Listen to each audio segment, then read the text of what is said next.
I think it's safe to say that change is on my agenda. Change for good. And I embrace that and I enjoy that change. I don't fear it. That's the bit that excites me, is the idea of being able to bring some change. She was the villain. She was the third person in the marriage. She needed to rehabilitate her image. It is my view that the deceitful way the interview was obtained substantially influenced what my mother said. The interview was a major contribution to making my parents' relationship worse and has since hurt countless others.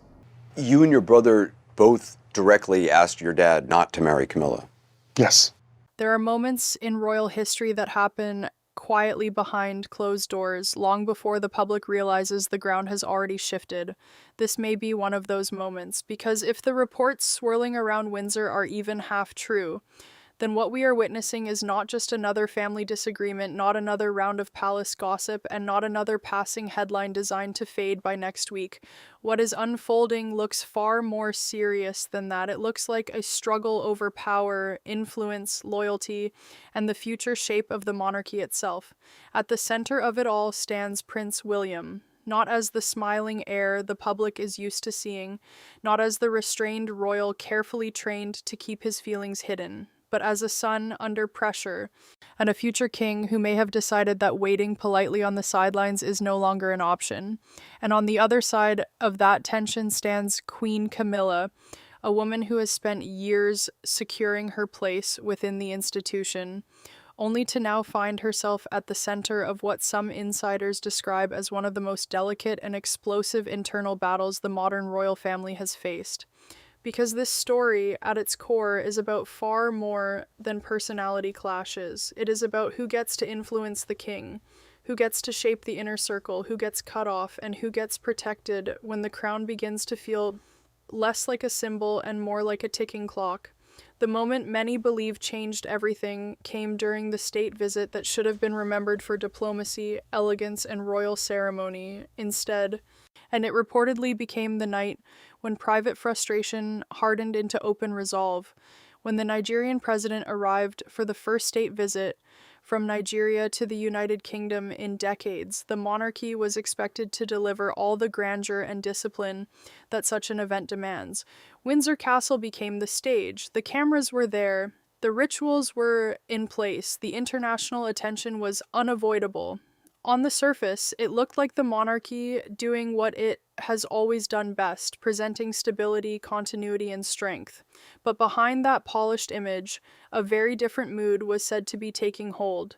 According to reports, William was deeply unhappy with the schedule surrounding King Charles. The concern was not minor.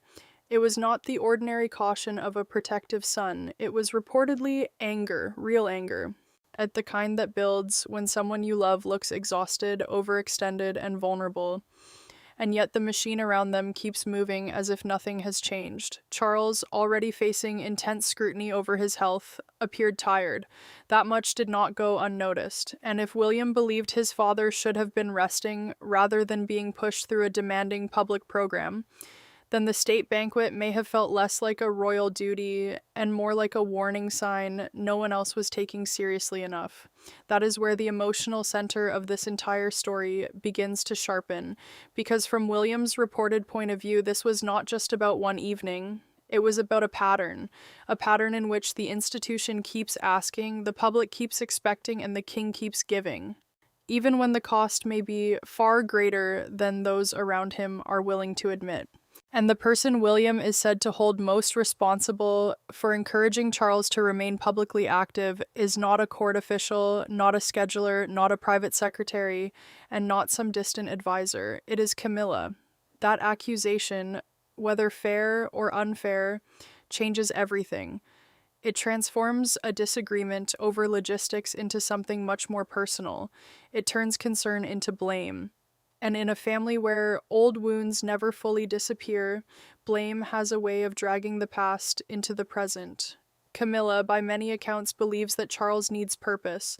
She may genuinely believe that work strengthens him, steadies him, and gives him a sense of continuity at a moment when his personal and public life are under intense pressure. There are those who argue that remaining visible is not recklessness but necessity.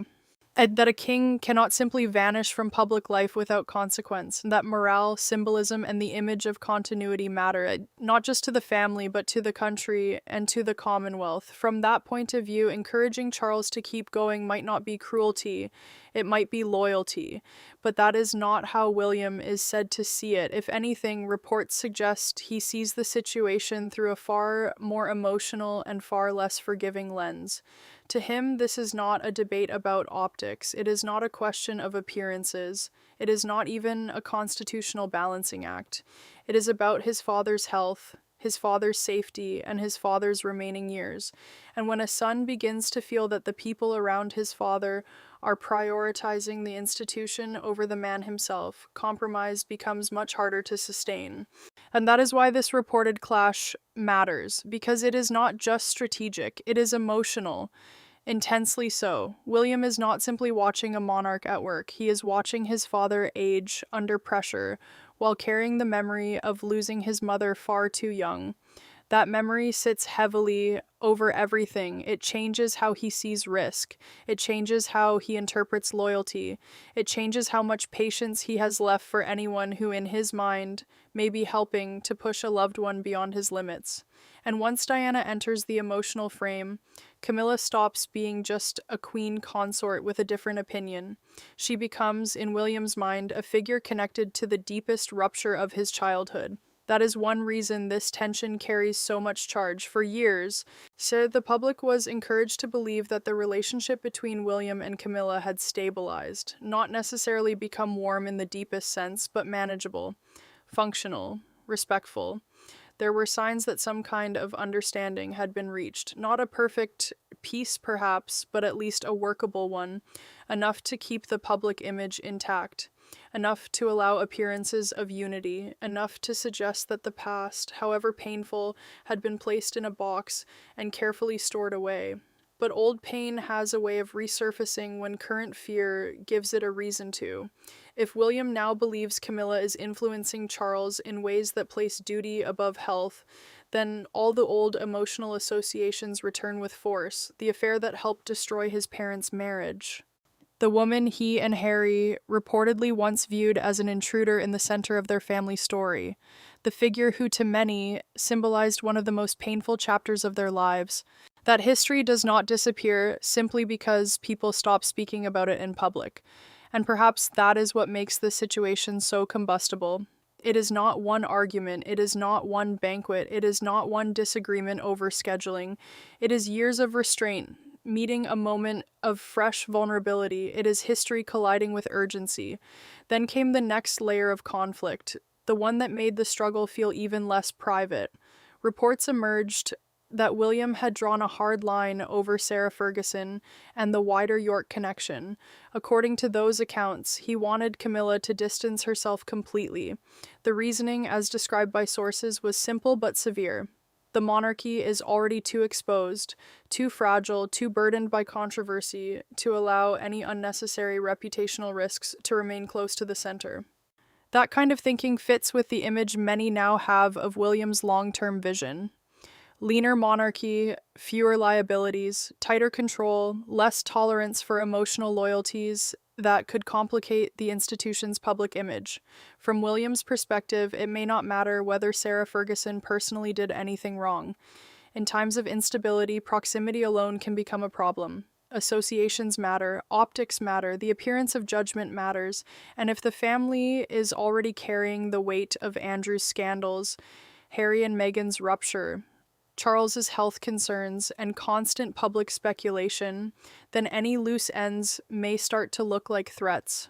But Camilla reportedly did not accept that view, and that refusal is revealing because it suggests that despite all the pressure around her, as she is not prepared to let William dictate every line of her personal and social world, her long friendship with Ferguson predates much of the current royal arrangement. Those ties were not built for public strategy. They were personal, long-standing, resilient, the kind of bonds that survive because they exist outside official calculations. So when William is said to have demanded distance, what he may really have been doing is testing the limits of his own authority before he formally has it. That is where this story takes on a deeper significance, because the question is no longer only whether William and Camilla get along. The real question becomes this: is William already beginning to exercise the instincts of a reigning monarch before the crown has actually passed to him? And if he is, and how many people inside the palace have already noticed? That matters because monarchy runs not just on titles, but on signals, on posture, on deference, on who yields and who does not. If William is issuing ultimatums, drawing lines, and making clear who he views as a problem, then the palace may already be adjusting itself around the future rather than the present. That creates a profoundly uncomfortable dynamic for everyone involved. For Charles, it means living at the center of a tension between the wife, who supports his continued visibility, and the son who fears that visibility is costing too much. For Camilla, it means confronting the possibility that the acceptance she spent years fighting to earn may be conditional, and may shrink dramatically the moment William ascends. For William, it means balancing filial duty, political instinct, public responsibility, and personal resentment all at once. And for the wider institution, it means the so-called transition period may have already begun, only without anyone being willing to say so openly. Then came another development that seemed to throw fresh fuel on an already dangerous fire: the release of Tom Bower's book. Timing matters in royal life, perhaps more than anywhere else, and this timing was brutal. A book promising betrayal, deceit, power struggles, and a fight for the future of the royal family was always going to land like a shockwave. But in a moment when tensions were already high, it carried an even sharper edge, especially once claims emerged that brought Meghan, Harry, and old family fractures back into the conversation. For William, that kind of attention is the opposite of helpful. He has reportedly spent years trying to separate the core working monarchy from the turbulence created by his brother's departure and the endless public fallout that followed. So any suggestion that Camilla had made inflammatory comments, whether accurately attributed or not, would only deepen the sense that unwanted drama was once again being pulled into the center of royal life. And that matters because William's entire approach, at least as many understand it, is increasingly rooted in control. Control of image, control of access, control of risk, control of who gets close enough to influence the story. When outside books, insider leaks, old resentments, and contested loyalties all begin converging at once, control becomes harder to maintain. That is precisely when people show who they are. And if the reports are true, William's answer has not been retreat. It has been assertion. That is why some observers no longer describe this as a simple personal feud. They see it as an early struggle over the constitutional and symbolic architecture of the next reign. That may sound dramatic, but think about what is really being implied. A future king is said to be challenging the internal influence of the current queen. He is reportedly pushing for a narrower, cleaner, more disciplined monarchy. He is said to distrust informal loyalties and inherited personal networks. He appears increasingly unwilling to tolerate figures he sees as liabilities. And all of this is happening while the reigning monarch faces serious health concerns. That is not just family friction.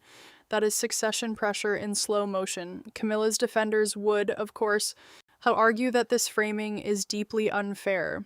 They would say she has stood by Charles, helped steady the monarchy through difficult years, and earned her place through endurance, discipline, and loyalty. They would say that supporting Charles's continued engagement with public life is not some cold political calculation, but part of understanding who he is. A man who has waited his whole life for the role and who may feel diminished if asked to withdraw too far from it, and that argument cannot simply be dismissed. Because one of the hardest truths in royal life is that personal care and public duty are often impossible to separate cleanly. Telling a king to rest may be wise. It may also feel to that king like being quietly erased. Encouraging him to continue may be risky. It may also feel to him like preserving his sense of purpose. So the conflict becomes tragic in a very human way.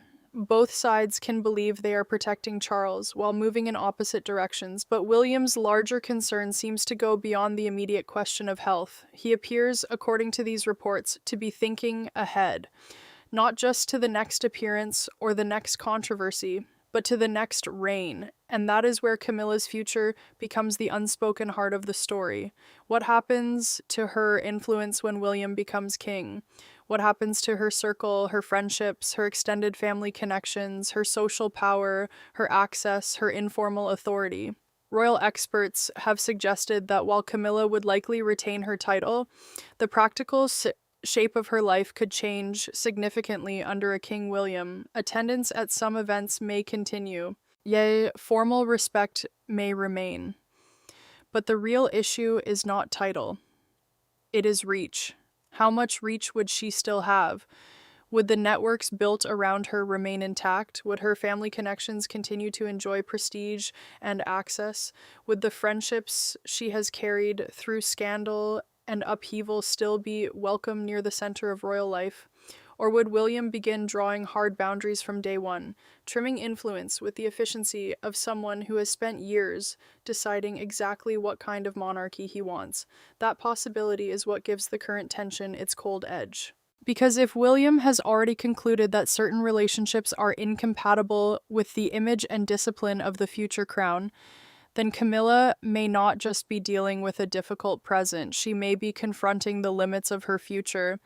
And that would explain why every disagreement now feels loaded, why every social connection matters, why every leak, every book, every public appearance, every whispered account from insiders seems to carry more weight than usual. It is all being interpreted through one looming reality: the day William becomes king. When that day comes, the polite compromises of the present may end very quickly. The inner circle could tighten, the tolerated could become excluded, the merely awkward could become unacceptable. And the relationships that survive only because Charles remains the balancing force at the top may suddenly look much more fragile. That possibility has not gone unnoticed by others inside the wider family either. There are already signs that people connected to the broader royal network are paying close attention, wondering what a more disciplined and less sentimental royal structure would mean for them. Because a monarchy being slimmed down is one thing, a monarchy being hardened is another. Charles has long been associated with the idea of a reduced monarchy.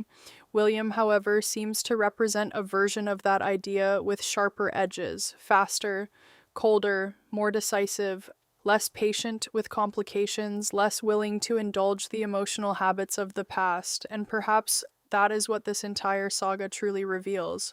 Not just that William is angry, not just that Camilla is resisting, not just that Charles's health has intensified private tensions, but that the next era may arrive with a very different emotional temperature than the one people have grown used to. Less tolerance, less ambiguity, less room for figures whose presence raises difficult questions. If that is true, then what we are seeing now is the rehearsal before the official performance. The future king testing his instincts in real time. The current queen learning where she stands when affection, authority, history, and fear are all mixed together.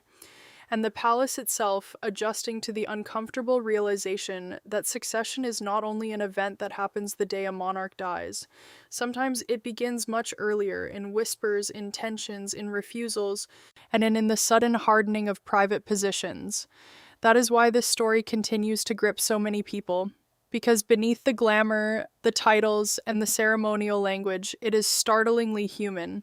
It is about a son who may believe he is running out of time to protect his father, a wife who may believe she is being judged for standing by her husband in the way she thinks he needs, a family still haunted by old betrayals, and an institution that cannot afford emotional chaos, yet seems unable to escape it. For now, the crown still belongs to Charles. The formal hierarchy remains intact.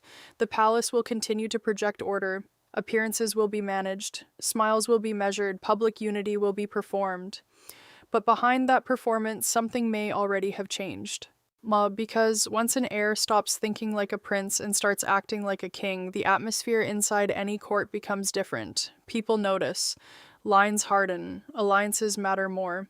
and those who once felt secure begin to wonder how long that security will last. So the real question is no longer whether William intends to shape the monarchy in his own image. That seems almost certain. The real question is how many people around him are prepared for what that image may actually require. And for Camilla, that question may matter more than anyone yet wants to admit. Because if this struggle is truly about influence, health, succession, memory, and the right to define the royal future, then her most difficult battle may not be the one happening now. It may be the one waiting on the other side of the crown.